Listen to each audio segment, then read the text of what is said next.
ஆன்மீகமும் அறிவியலும் ஒன்றோடொன்று சந்திக்கும் போது ஒன்று மிக பெரிய கேள்விக்கு பதில் கிடைக்கும், அல்லது பதிலாக இருந்த ஒன்று மிக பெரிய கேள்வியாக உருமாறும்.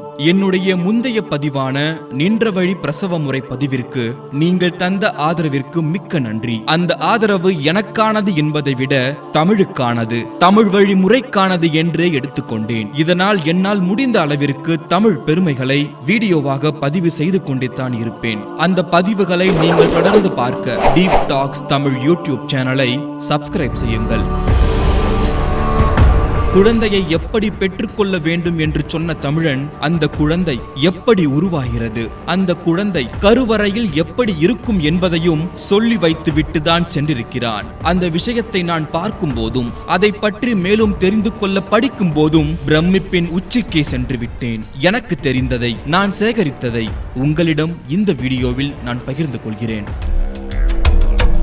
சென்னைக்கு அருகில் உள்ள திருவள்ளூர் மாவட்டத்தில் அரியதுரை என்னும் ஊரில் அருள்மிகு வரமூர்த்தீஸ்வரர் திருக்கோவில் ஒன்று உள்ளது. பல வரலாறுகளையும் இதிகாசங்களையும் தன்னுள் வைத்துள்ள இந்த கோயில் மகாபாரத காலகட்டத்தில் முனிவர்களால் உருவாக்கப்பட்டது என்றும், மூலவர் சிலை கிட்டத்தட்ட 6000 ஆண்டுகள் பழமையானது என்றும், சுமார் 1000 முதல் 1500 வருடங்களுக்கு முன்புதான் இது கோவிலாக மாறியது என்றும் சொல்லப்படுகிறது. வரமூர்த்தீஸ்வரர் கோயில் சிவபெருமானின் பஞ்ச பிரம்மஸ்தலங்களில் ஒன்றாகும். இந்த கோவிலின் வரலாறு நீங்கள் முழுமையாக தெரிந்து கொள்ள கீழே ஒரு லிங்க் தருகிறேன், அதை பார்த்து தெரிந்து கொள்ளுங்கள். இந்த கோயிலின் கருவறைக்கு வெளியே உள்ள மண்டபத்திற்கு மேற்பகுதியில் பாம்பு, மீன், பள்ளி, சந்திரன் மற்றும் சூரியனின் உருவமும் பொறிக்கப்பட்டிருக்கும். இதை பார்க்கும் போது சந்திரன் மற்றும் சூரியனை நோக்கி இந்த நாகம் செல்வது போல இருக்கும். அதைத்தான் நீங்கள் இந்த படத்தில் பார்த்து கொண்டிருக்கிறீர்கள். ஆன்மீக முறைப்படி இந்த புகைப்படத்தில் இருப்பது சந்திர மற்றும் சூரிய கிரகணங்களை குறிக்கிறது என்றும், சர்ப்பதோஷம் மற்றும் நாகதோஷம் என கூறும் தோஷங்களின் பரிகாரத்தை குறிக்கிறது என்றும் சொல்கிறார்கள்.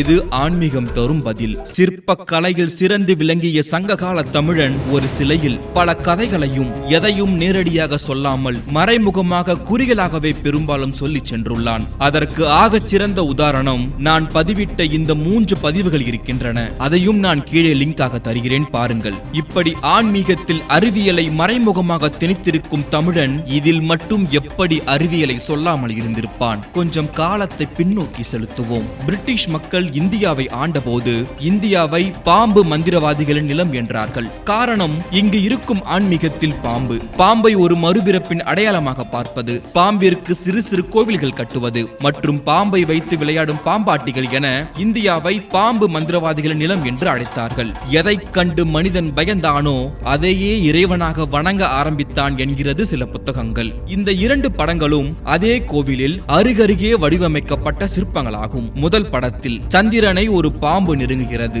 இது அரை சந்திரனாக இருப்பதால் இது ஒரு சந்திர கிரகணத்தை குறிக்கிறது என்றே வைத்துக் கொள்வோம். இதில் வரும் பாம்பு ராகு மற்றும் கேதுவை குறிப்பதாக வைத்துக் கொள்வோம். இந்து சாஸ்திரப்படி ராகு சந்திரனை விழுங்குவதையே சந்திர கிரகணம் என்கிறது. அதற்கு அருகில் மற்றொரு பாம்பு ஒரு தவளையை சாப்பிடுவது போல இருக்கிறது. இதை ஒரு சிலர் தவளை என்கிறார்கள், ஒரு சிலர் சிவனை வழிபடுவது போல இருக்கிறது என்கிறார்கள். இந்த 2 செயல்களும் சந்திர கிரகணம் மற்றும் நாகதோஷம் என்பதை குறிப்பதாக ஜோதிடமும் ஆன்மீகமும் சொல்கிறது. அதற்கு அருகில் பொறிக்கப்பட்டுள்ள சிற்பம் சொல்லும் கதைதான் ஆன்மீகத்தோடு அறிவியல் கலந்த சிற்பமாக இருக்கிறது. இந்த படத்தை கொஞ்சம் ஆழமாக பாருங்கள். இது சூரிய கிரகணத்தை குறிப்பதாக சொல்கிறார்கள். மேலும் அந்த மீன் சிற்பம் சர்ப்பதோஷத்தை குறிப்பதாகவும் சொல்கிறார்கள். இந்த 2 சிற்பங்களில்தான் அறிவியலும் ஆன்மீகமும் இருக்கிறது. முதலில் ஆன்மீகம் சொல்வதை பார்ப்போம். நெடு நாட்களாக திருமணம் தடைபட்டு வருகிறதா? திருமணமாகியும் குழந்தை பிறக்கவில்லையா? சர்ப்பதோஷமாக இருக்கும், போய் பரிகாரம் செஞ்சா எல்லாம் சரியாயிடும் என்று ஜோதிடர்கள் சொல்வதுண்டு. திருமணம் ஆகியும் குழந்தை பிறக்கவில்லையா என்கின்ற இந்த ஒரு வரிதான் ஆன்மீகத்தையும் அறிவியலையும் முடிச்சு போடுகிறது. இந்த சிற்பத்தில் இருப்பது மீனும் அல்ல, பாம்பும் அல்ல, அது சூரியனும் அல்ல. பின் அது என்ன? பாம்பாக இருப்பது ஆணின் விந்தணுவாகவும் சூரியனாக இருப்பது பெண்ணின் கருவாகவும் இருக்க வேண்டும். இந்த 2 சிற்பங்களையும் பாருங்கள். சுமார் 1000 வருடங்களுக்கு முன்பு வடிக்கப்பட்ட ஒன்று. இந்த 2ஐயும் வடித்தது ஒரு சிற்பியாக இருக்கலாம் அல்லது வெவ்வேறு சிற்பியாக இருக்கலாம். அதற்கு எந்த ஒரு ஆதாரமும் இல்லை. ஒருவேளை ஒரே சிற்பியாக இருக்கும் பட்சத்தில் கண்டிப்பாக இதில் ஏதோ ஒன்றை நமக்கு மறைமுகமாக சொல்கிறார்கள் என்றுதான் பொருள். நிலவை நெருங்கும் பாம்பின் உருவத்திற்கும் சூரியனை நெருங்கும் பாம்பின் உருவத்திற்கும் நிறைய வேறுபாடு இருக்கிறது. நிலவை நெருங்கும் பாம்பை போல சூரியனை நெருங்கும் பாம்பிற்கு முகம் கூர்மையாக இல்லை. அது ஒரு விந்தணு போலதான் இருக்கிறது. இது விந்தணுவாக இருக்கும் பட்சத்தில் அது நோக்கி செல்வது சூரியனாக இருக்க முடியாது, கருவாகத்தான் இருக்க முடியும். அடுத்து 2 மீன்கள் ஒன்றை ஒன்று பார்ப்பது போல இருப்பது. நீங்கள் பார்ப்பது 2 மீன்கள் இல்லை. அதில் ஒன்று மீன், மற்றொன்று ஒரு பானை, தலைகீழாக திருப்பப்பட்ட ஒரு பானை. இதில் இருக்கும் மீனின் முகத்திற்கு முன்பு அது ஏதோ ஒன்றை தாங்கி செல்வது போல இருக்கிறது. அது விந்தையும் கருவையும் ஒன்றாக்கிய உயிராக இருக்க வேண்டும். அந்த உயிரை மீன் தாங்கி சென்று ஒரு பானையில் வைக்கிறது. இதில் பானை என்பது கருவறையை குறிக்கிறது. ஆக இந்த சிற்ப அமைப்பு ஜோதிட சித்தாந்தத்தில் வரும் சர்ப்பதோஷமாக இருக்கும் பட்சத்தில் இந்த சிற்பம் மறைமுகமாக குழந்தை பிறப்பின் ரகசியத்தை குறிப்பதாகவே இருக்க வேண்டும். இதில் இருக்கும் மீன் சிற்பம் கூட ஒரு வகையில் குழந்தை பிறப்பையே குறிக்கிறது. மச்சமுனி என்னும் ஒரு சித்தர் இருந்தார். இவர் மீனில் இருந்து பிறந்ததாக வரலாறு கூறுகிறது. அவருடைய அடையாளமாக மீனே இருக்கிறது. குழந்தை வரம் வேண்டுபவர்கள் மச்சமுனி சித்தரை வழிபட சொல்வதும் உண்டு.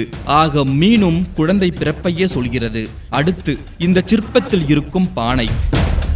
சங்க காலத்தில் இறந்தவர்களை பானையில் உட்கார வைத்து மண்ணில் புதைப்பதை வழக்கமாக வைத்திருந்தனர். உடலில் இருந்து உயிர் பிரிந்தாலும் ஆத்மா இறப்பதில்லை என்றும் ஆத்மாவிற்கு அழிவில்லை என்றும் அவை நட்சத்திரங்களாக வானில் இருக்கிறார்கள் என்றும் இறந்தவர்களின் ஆன்மா மீண்டும் இந்த பானையில் வரும் என்ற ஒரு நம்பிக்கை நம்மிடையே சங்க காலத்தில் இருந்திருக்கிறது.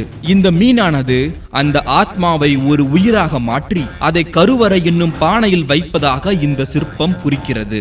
ஆக இந்த சிற்பம் ஒரு கருத்தரித்தல் முறையை தான் மறைமுகமாக சொல்கிறது என்றால் அதை எப்படி 1000 ஆண்டுகளுக்கு முன்பு கண்டுபிடித்திருக்க முடியும்? 18ஆம் நூற்றாண்டில்தான் ஒரு பெண்ணுக்கு கருத்தரித்தல் என்பது எவ்வாறு நடைபெறுகிறது என்பதை அறிவியல் கண்டறிந்தது. நுண்ணோக்கியை வைத்து இன்று கண்டறியப்பட்டதை எப்படி தமிழன் அன்று சிலையாக வடித்திருந்தான் என்பது அறிவியலையும் ஆச்சரியப்பட வைக்கும் ஒரு மிகப்பெரிய கேள்வி. இந்த கோயிலில் உள்ள இந்த சிற்பத்தின் கருத்து ஒரு யுகம்தானே அன்றி இதுதான் என்பதில்லை. இந்த விளக்கம் எந்த ஒரு ஆன்மீக நம்பிக்கையையும் புண்படுத்துவதற்காக அல்ல. இன்றைய அறிவியலால் இன்று கண்டறியப்பட்ட எவ்வளவோ காரியங்களை சங்க இலக்கியங்களில் குறிப்பிட்டுள்ள தமிழன் இந்த சிலையிலும் ஏதாவது ஒன்றை குறிப்பிட்டிருக்கலாம் என்பதே எனது யூகம். இந்த ஒரு கோவில் மட்டுமல்ல, பல கோவில்களில் மேற்புறங்களில் இதே போல் நாகம், சூரியன், சந்திரன், மீன், பானை என பல சிற்பங்கள் இருக்கின்றன.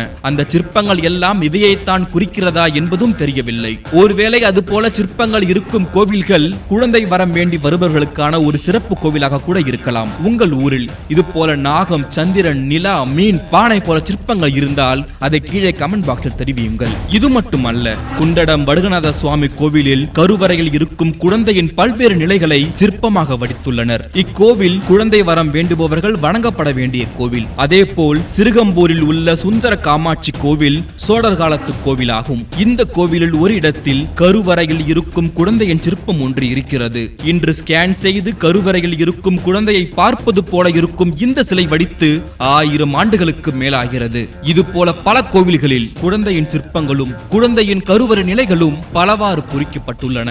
இன்றைய அறிவியலால் கண்டுபிடிக்கப்பட்ட இவையெல்லாம் சங்ககால தமிழனால், சங்ககால சிற்பிகளால் எவ்வாறு வடிவமைக்க முடிந்தது? குழந்தை வரத்திற்கு பெயர் பெற்ற கோவில்கள் தமிழ்நாட்டில் எங்கெல்லாம் இருக்கின்றதோ இது போல ஏதாவது ஒன்று அதிசய சிலைகளும் சிற்பங்களும் இருக்கத்தான் செய்கின்றன. இதை ஆன்மீகமாக நினைத்தாலும் அறிவியலாக நினைத்தாலும் இந்த கோவில்கள் இருப்பது நம் தமிழ்நாட்டில் என்பதில் என்றும் பெருமை கொள்வோம். இது போல உங்கள் ஊரிலும் அதிசய சிற்பங்களும் சிலைகளும் இருந்தால் அதை கமெண்ட் பாக்ஸில் பதிவிடுங்கள். இது போல பல வீடியோக்களை நீங்கள் பார்க்க டீப் டாக்ஸ் தமிழ் யூடியூப் சேனலை சப்ஸ்கிரைப் செய்யுங்கள். மேலும் deeptalks.in வலைதளத்தையும் நீங்கள் பார்வையிடுங்கள். நான் இங்கு பேசும் அனைத்து செய்திகளும் எழுத்து வடிவாக அந்த வலைதளத்தில் இருக்கிறது. அதேபோல் ஆழமான கருத்துக்களையும் அழகான கட்டுரைகளையும் ஆய்வுகளையும் கவிதைகளையும் நீங்கள் எழுதுபவராக இருந்தால் உங்கள் திறமைக்கான ஒரு களம்தான் இந்த தளம். இதுவரை நீங்கள் எழுதி வைத்திருக்கும் உங்கள் ஆய்வுகள், கட்டுரைகள், கவிதைகள் மற்றும் உங்கள் சிந்தனைகள் அனைத்தையும் deeptalksdeepan@gmail.com என்கின்ற இமெயில் ஐடிக்கு அனுப்புங்கள். அது திறனாய்வு செய்யப்பட்டு deeptalks.in தளத்தில் பதிவேற்றம் செய்யப்படும்.